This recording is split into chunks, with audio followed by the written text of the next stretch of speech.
Okay, Tov, everyone. We're continuing the Sefer Eshvach Lafonav Sichi. We're on page Kuf Tzadi Zayin, finishing up Perek Tes Zayin, the concept of speaking to Hashem as your friend. And we've discussed many ways of how that should manifest itself.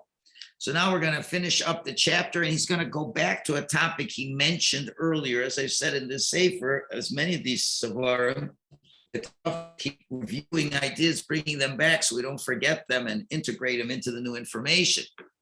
So now, if you recall, we talked about crying, and this is appropriate for our last class before Rosh Hashanah, because the next class we'll have will probably be on Thursday, on Tzom Gedalia. So he says like this, Yitachin, it's possible, this will explain why Rabbi Nachman says the following. That if you're thinking in the middle of your hisbodedus that you'd want to cry, this is considered like a foreign, strange thought. And you say, why? Crying would be a good thing. Why? Because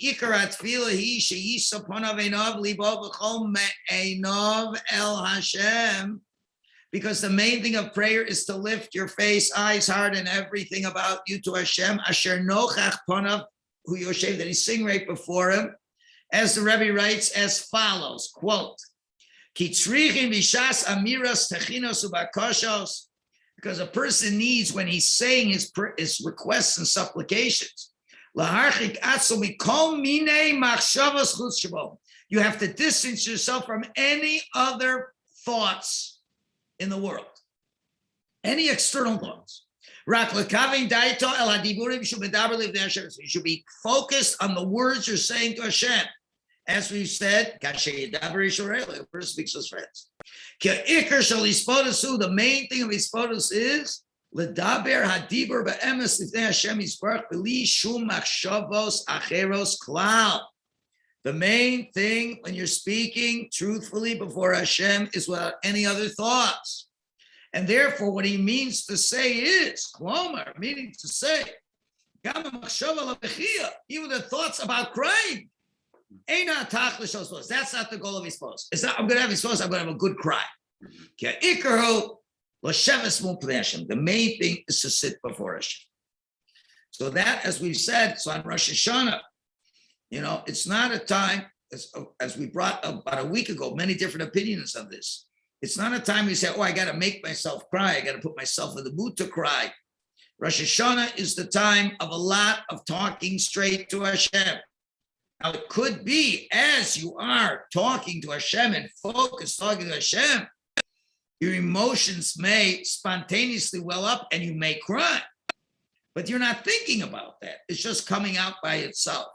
And that's the point he's saying. And that's why there has to be no other thoughts in the world. That's the third point of hisbodedus. There's nothing else. You're dead to the world, only to Hashem. And let's see how wondrous this is, because what does the Rabbi say? It's not when he says, the thought of sitting before Hashem and think about when I'm going to cry. You'd figure, okay, it's not helpful for hisbodedus. It's like a zero. He's saying no. He's saying nechshava is considered lebechinas machshava zor. It's an aspect of a foreign thought. The negative, not even a positive. Because we know that crying is the only gate that's never closed. Even when the gates of prayer are closed. Because the power of tears is able to sweeten and nullify all bad things. But if it distracts the thoughts of pouring your heart before Hashem, so that's counterproductive. So if you're adding another external thought of how I should cry, that is already considered a foreign thought. Rabbi Nosson tells us B'lishum penia, without any other ulterior focus. B'lishum netia elasakla, without any veering to the side at all. Okay, move on to Kuf Tzadiches Hadvorim Amukim Forim V'Nisoim Asher Zechlom. These are very deep, lofty words. Fortunate is the person who merits them. Now, last section of this chapter, it's possible. It's possible to say that in the Rebbe's words, there's one other point. Rabbeinu B'chaya writes, it could be that Moshe Rabbeinu, because of his awesome levels, that he was not frightened, didn't recall when he had the prophecy of Hashem to respond. He was not afraid to respond. As it says, the bear Hashem al Moshe panim kasher dabri Yisrael. Hashem spoke to Moshe face to face like a person speaks to his friends.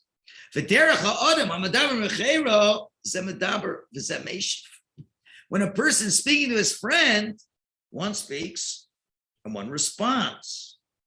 It's not a one-way street. You say something to your friend, and a friend says, well, I don't know about that. I don't know if that's right. You say, no, it is. So there's give and take when you're talking to a friend. It's not just a soliloquy. It's a dialogue. So what is he saying? So Rabbeinu B'chaya is saying that it could be that Moshe was, imagine Hashem is teaching you.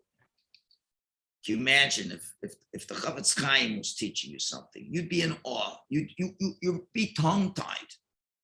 You would just listen and you wouldn't dare open up your mouth. But no, Hashem spoke to Moshe, panim al panim, like a friend speaks to his friend. So a friend speaks to his friend. So what does that mean? It means the friend responds. The friend says other things. So now, certainly we know Rabbi Nachman, Rabbi Nosson, they're not trying to imply that we could be speaking to Hashem on Moshe's Rabbi's level. But still no, there's what you can extract from this. We can explain it to a certain level, according to our level, as it says in Torah Kuf Chav Daled, where the Rebbe asks on the Gemara in Psachim, Zamru Lami Shemanatzchen also v'samech. Sing to the one that we are defeating and he is happy.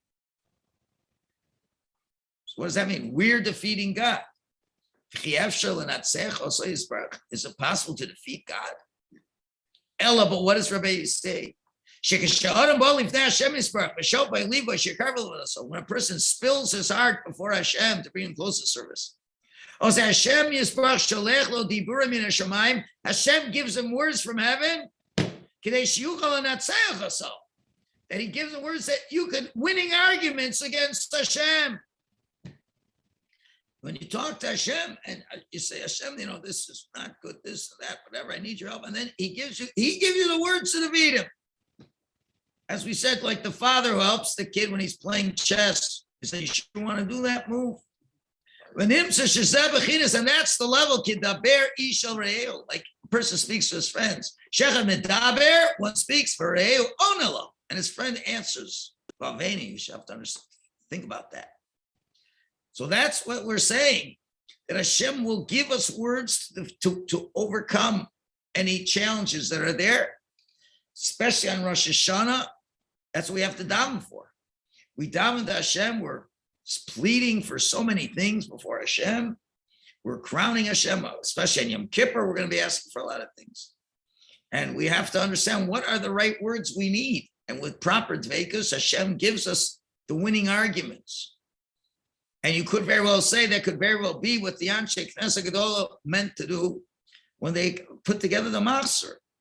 These are the winning arguments you say before Hashem, but we got to mean them and understand them. But after all is said and done, but the simple meaning of the words, the the simple way of understanding, like you're speaking to a friend, that's like the Mesil Shem writes, Shishlemo Satfilahu, the perfection of prayer is Kishemedaber Nochach B'nei Hashem, where you're speaking before the face of Hashem, V'nosei imo, Kidaber Ish L'Reyehu. What does nosei v'nosei mean? Give and take. Like a friend speaks to another. Nosei v'nosei. It's like, I care, you tell me and I care. Literally means carry and give. So you tell me something, I carry those words, and then I give it back to you. That's the idea. It's a dialogue. That's what the Rasul is saying. It's straight out for us, not for Moshe Rabbeinu. It's a dialogue. Kavanas Sharmi. What's the intention of Rasul Sharm? As the Rabbi said by HISBODEDUS. Shaboy yesh lasok b'tainus v'matlos. It's time to come with complaints, criticisms, points that you have to say. Because Shimlo came, if he doesn't do that, Mama who knows seven Hashem, how does he give and take with Hashem? You know, you can, there is the famous story about the Jew who always on Erev Yom Kippur. Now on Erev Yom Kippur, we do kaparos. Take the chicken, set kapara, see that tomorrow, see. Anyway, there was a fellow who would take notes and have a little book during the year. Erev Yom Kippur, he would take a bottle of schnapps and he would take a book. And in the book, on the one hand, was written all the Averis he did. All the Averis he did. The other side of the book were all the things that didn't go right for him that year. The business didn't go well. This one was sick. This one got in an accident. This, that. So he turns to Hashem. This is mamish what HISBODEDUS is. He turns to Hashem. I know what the first half of the book says. I know I've done a lot of years. Yeah, but look what the second half of the book says. All these problems I had. And let's not deny it. We know you're the source of my problems. So I'll tell you what. Takes the book, waves it over his hands. Zeh Khalifasi, Zeh Tamurasi. This is the exchange. Takes the book, throws it in the fire. Says, let's make a l'chaim on it. That's a noiseh v'noiseh im HaKadosh Baruch Hu. That's a real tefillah. That's a serious tefillah. And that's what we have to look at Hashem to understand that, Hashem has given us very many difficult challenges this year. On the other hand, we haven't exactly been the greatest tzaddikim either. So we say, Hashem, let's call it a day. I'll forgive you, you'll forgive me, and I'll try to do better. And you for sure will do better if I try to do better. And that's an honest, sincere tefillah. Right? It's not just, oh, I know I did some sins. No, he wrote them down. He read them out. He says, this is what it is. I did these things. But Hashem, he did a lot of things too to me. That's noisiv and noisim kaver. Well, if he's a yisbar lanu mahu agerer shel kedaber yishal rei. Now you understand what it means, a friend speaking to a friend. HISBODEDUS eina rak tefillah bakosha. HISBODEDUS is not just another prayer, another request. Higam sicha beino lebein kono. It's a discussion between yourself and between your creator. So, l'sayim haperek, to finish this chapter, avi mikobetz igros l'chazon ish. Now going to the other extreme, a little line from the Chazon Ish. And the Chazon Ish is no chassid at all. He's really yeshivish. But you see, it always comes back to the same place. No matter what, you're a Hasidish, Litvish. When it comes to the core of Avodas Hashem, it's always the same. And says the Chazon Ish, Manifla hadover, how wondrous it would be. If a person has the ability to express his concerns before the mass of the world, like you speak to your friend, and the God would nickname him Yelet Shashuim, the child of my delight. It's exactly what Rabbi Nachman is saying. So again, it's so beautiful. He brings in the Chazon Ish. Chazon Ish is like so Haredi, so yeshivish, so not Hasidish. But you see, at the end of the day, that's all Hasidus, because the Chazon Ish, at the end of the day, according to the definition of the Sil Shisharim, was a Chasid, a pious person's actions with HaKadosh Baruch Hu. So this is a big challenge because we're so overdosed with slichos and all these things, which unfortunately, because of a be in my power, and it's not to change, to just take out slichos and have 20 minutes of HISBODEDUS every day would be so much more efficacious for us. But we're not at a point where we can start taking away minhag. And if we really would understand, the slichos also are really words of HISBODEDUS, but it's too hard, too foreign. So unfortunately, or fortunately, we have to find other times for our own HISBODEDUS. And with that, especially Rosh Hashanah, you should find some time to be misboded before HaKadosh Baruch Hu. Besides the davening, you got a whole afternoon. Certainly it's a time to be misboded before Hashem and say, okay, it's New Year, I'm coronating you, and this is what I plan on doing. It's going to be a much better way of taking care of everything you need for Rosh Hashanah. Okay, with that, we wish everybody a kasiva, a chasima tova. Yeah, because we finished the chapter, so I'm not going to, not the book.